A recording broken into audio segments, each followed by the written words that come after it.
მამა ჩემი ქართველია. როცა ჩემზე გაბრაზებულია, ფრანგულად მიჯავრდება ხოლმე, მაგრამ როცა მიალერსება, მხოლოდ ქართულ სიტყვებს ამბობს.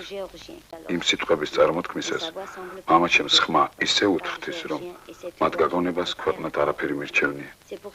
ამიტომ როცა ზოგჯერ რადიოში ქართულს გავიგონებ, გონია რომ ვიღაცას ეფერებია. გული მგელაძის უდიდესი აზრის, სულის და ემოციის მქონე ფილმი. სადაც ბედის უკუღმართობის გამო მთავარი გმირი აღმოჩნდება სამშობლოდან შორს. ფილმი ემიგრაციის დაუძლებელ ტკივილზე, სამშობლოს სიყვარულზე, ხირებულებებზე, რომლებიც იმდენად ღრმადაა ქართველ ადამიანში, რამდენადაც შესაძლებელია ღრმა იყოს პატრიოტიზმი. და ტკივილზე, რომელსაც ვერ შველის დრო. რეალურ პატრიოტიზმზე მოთხრობილი ისტორია ლეგენდარული დოდო აბაშიძის შესრულებით და რასაც ყენია, რომ პრემიერის დღეს გარდაიცვალა, ისე რომ მისი სულის შემძვრელი თამაშის შეფასება ვერ შეძლო.